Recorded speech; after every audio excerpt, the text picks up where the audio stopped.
Pada tahun 1293 Masehi, Laut Jawa dipenuhi kapal perang dari utara. Itu adalah armada besar utusan Kubilai Khan, kaisar besar dari Tiongkok.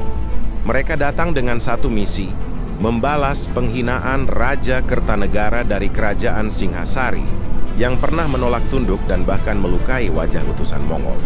Namun saat pasukan Mongol tiba, Singhasari sudah hancur.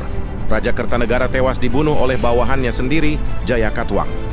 Di tengah kekacauan itu muncul seorang bangsawan muda bernama Raden Wijaya, menantu Kertanegara, yang diam-diam menyusun rencana besar. Dengan kecerdikannya, Raden Wijaya berpura-pura bersekutu dengan pasukan Mongol. Ia berkata bahwa dirinya ingin membalas dendam pada Jayakatwang, pembunuh mertuanya. Pasukan Kubilai Khan pun setuju, dan bersama-sama mereka menyerbu Kediri. Pertempuran besar terjadi. Jayakatwang tertangkap dan tewas. Tampaknya kemenangan ada di pihak Mongol. Tapi ternyata itu semua jebakan. Begitu musuh lengah, Raden Wijaya dan pasukannya berbalik menyerang tentara Mongol yang kelelahan. Dalam kekacauan itu, ribuan prajurit Mongol tewas. Sisanya melarikan diri ke kapal mereka dan berlayar pulang tanpa kemenangan. Dari kemenangan itu, Raden Wijaya mendirikan Kerajaan Majapahit, kerajaan besar yang kelak menguasai Nusantara. Sementara di utara sana, nama Jawa perlahan hilang dari ambisi Kubilai Khan. Dan begitulah kisah ketika kecerdikan Raden Wijaya mengalahkan kekuatan pasukan terbesar di dunia. Setelah debu peperangan di tanah Jawa mereda, pasukan Mongol yang datang dengan kesombongan dari utara akhirnya menjadi korban tipu daya seorang putra Nusantara, Raden Wijaya. Dari sinilah kisah kejayaan Majapahit. Raden Wijaya dengan wajah tenang dan penuh perhitungan, ia menyambut pasukan besar itu di pelabuhan Tuban, seolah menjadi sekutu setia. Biarkan mereka merasa menang, bisiknya pada sahabat-sahabatnya, Ranggalawe, Lembu Sora, dan Nambi. Ia tahu pasukan Mongol tidak mengenal medan, tidak mengerti hati rakyat Jawa. Mereka hanyalah tamu yang tersesat di tanah yang akan dijajah. Dengan bantuan Mongol, Raden Wijaya berpura-pura ingin merebut kembali takhta dari Jayakatwang, Raja Kediri yang telah menggulingkan Singhasari. Pertempuran berlangsung sengit, kota Kediri terbakar, dan Jayakatwang tertangkap. Di tengah sorak kemenangan pasukan Mongol, Raden Wijaya menunduk hormat. Namun di balik tunduknya, pikirannya bekerja cepat. Mereka sudah tidak berguna, gumamnya dalam hati. Kini waktunya Jawa bebas dari penjajah. Setelah kemenangan itu, Raden Wijaya meminta izin kepada para jenderal Mongol untuk kembali ke hutan Tarik, tempat markasnya, dengan alasan hendak menyiapkan upeti dan hadiah untuk Kaisar Kubilai Khan. Dari tipu daya lahir kebangkitan, dari kepahitan, tumbuh kejayaan, itulah kisah lahirnya Majapahit. Setelah pengusiran Mongol, Raden Wijaya memproklamasikan berdirinya Kerajaan Majapahit pada tahun 1293 Masehi. Ia naik tahta bergelar Sri Kertarajasa Jayawardana, melanjutkan cita-cita mertuanya Kertanegara untuk menyatukan Nusantara. Dari istana barunya di Trowulan, bendera Majapahit berkibar. Kerajaan itu perlahan menjadi simbol kekuatan, kebijaksanaan, dan kejayaan Jawa. Dari hutan yang dulu sepi dan penuh pohon maja, kini berdiri pusat pemerintahan terbesar di Asia Tenggara. Majapahit menjadi tonggak baru sejarah, menyatukan pulau-pulau, menghubungkan perdagangan, dan melahirkan tokoh-tokoh besar seperti Gajah Mada dan Hayam Wuruk di masa berikutnya. Bayang-bayang pengkhianatan di awal Majapahit. Gejolak di balik tahta Kertarajasa. Waktu, tahun 1204-309 Masehi. Tokoh, Raden Wijaya, Sri Kertarajasa, Dia Gayatri Rajapatni, Nambi, Lembu Sora, Ranggalawe, Kebo Anabrang, Arya. Suasana damai pasca penobatan.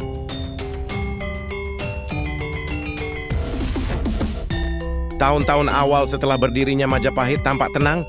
Di Istana Trowulan, Raden Wijaya memimpin dengan kebijaksanaan. Rakyat mulai hidup tentram, sawah kembali menghijau, dan perdagangan di Sungai Brantas ramai oleh kapal-kapal pedagang dari seluruh Nusantara. Namun di balik ketenangan itu, bara api kecil mulai menyala. Benih kecurigaan. Raden Wijaya memerintah bersama para pejabat yang dulu setia padanya saat membuka hutan Tarik, Nambi, Lembu Sora, Ranggalawe, dan Kebo Anabrang. Mereka semua berjuang bersama menumpahkan darah demi berdirinya Majapahit. Tapi seiring berjalannya waktu, perbedaan pandangan dan ambisi mulai muncul. Beberapa pejabat merasa layak mendapat kedudukan lebih tinggi, namun tak semua harapan terpenuhi. Rasa iri dan kecurigaan pun mulai tumbuh di antara mereka. Raden Wijaya mencoba menata kerajaan dengan sistem yang rapi. Ia menunjuk pejabat-pejabat untuk memimpin wilayah, menata hukum, dan membangun benteng pertahanan. Ia juga memperistri 4 putri Kertanegara untuk memperkuat legitimasi dan menjaga kesatuan darah Singhasari. Namun politik istana selalu rumit. Ada bisikan yang datang dari Madura, dari Arya Wiraraja, yang merasa jasanya dulu belum cukup dihargai. Ia mulai mempengaruhi para pejabat, menyebar kabar bahwa raja telah berubah. Tahun 1295 Masehi, gejolak pertama meledak. Ranggalawe, penguasa Tuban yang gagah berani, merasa tersingkirkan oleh intrik para pejabat istana. Ia menduga Raden Wijaya tak lagi mempercayainya. Dalam kemarahan dan rasa dikhianati, Ranggalawe mengangkat senjata. Pasukan Majapahit pun berhadapan dengan prajurit Tuban di tepi Bengawan Solo. Pertempuran sengit terjadi. Ranggalawe bertempur gagah berani, namun akhirnya gugur di medan laga. Majapahit menang, tetapi kemenangan itu meninggalkan luka di hati Raden Wijaya. Belum genap 2 tahun setelah pemberontakan Ranggalawe, muncul tuduhan baru. Lembu Sora, sahabat lama sang raja, dituduh berkhianat dan bersekongkol. Raden Wijaya yang mulai sakit-sakitan menjadi mudah curiga. Fitnah beredar, terutama dari Kebo Anabrang, yang iri pada kedekatan Lembu Sora dengan raja. Pertikaian pun pecah. Lembu Sora dibunuh dalam keadaan terhina. Namun kebenaran kemudian terungkap, ternyata Kebo Anabranglah yang menebar fitnah. Raden Wijaya murka. Ia menghukum mati Kebo Anabrang tanpa ampun. Tahun 1309 Masehi, Majapahit berdiri tegak, tapi penguasa pertamanya terbaring lemah. Raden Wijaya, sang pendiri, jatuh sakit karena beban batin dan luka akibat konflik di dalam istana yang ia cintai. Sebelum wafat, ia berpesan kepada Permaisuri Dyah Gayatri Rajapatni, "Jagalah Majapahit, karena aku membangunnya bukan dengan ambisi, tetapi dengan harapan."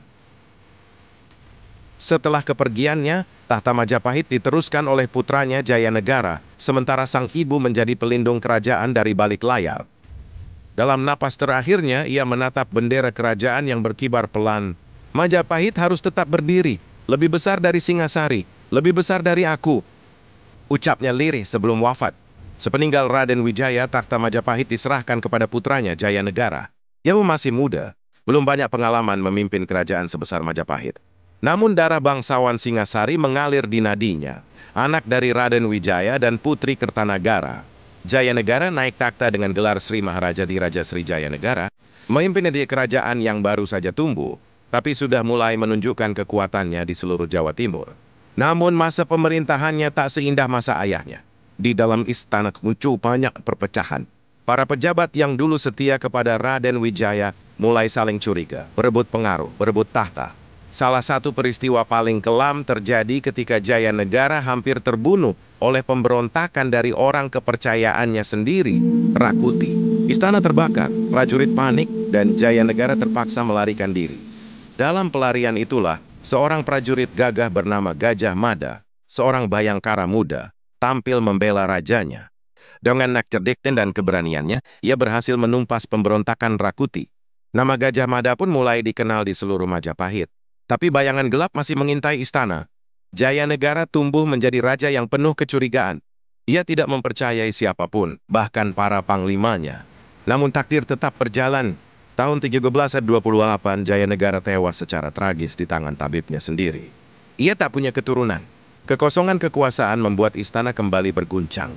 Namun di tengah kekacauan itu muncul seorang perempuan bijak, Tribhuwana Wijaya Tunggadewi, putri Raden Wijaya lainnya. Dengan bimbingan Mahapati Gajah Mada, ia naik takhta dan membawa Majapahit menuju masa kebesaran. Di bawah pemerintahan Ratu Tribhuwana dan Mahapati Gajah Mada, Majapahit mulai bangkit kembali. Dari masa gelap setelah Raden Wijaya, kini sinar baru menyinari Nusantara. Gajah Mada mengucapkan sumpah palapa, bersumpah tak akan menikmati kenikmatan dunia sebelum seluruh Nusantara bersatu di bawah Panji Majapahit.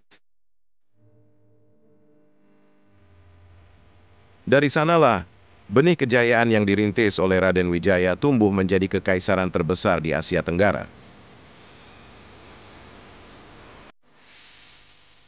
Warisan sang pendiri akhirnya mencapai puncaknya. Raden Wijaya mungkin telah wafat, tapi semangatnya tak pernah padam. Dari tangannya lahir Majapahit, dan dari perjuangannya lahir cita-cita besar yang menggetarkan sejarah Nusantara. Majapahit bukan sekadar kerajaan. Ia adalah simbol kebangkitan, kesetiaan, dan persatuan. Warisan abadi dari sang pendiri, Raden Wijaya.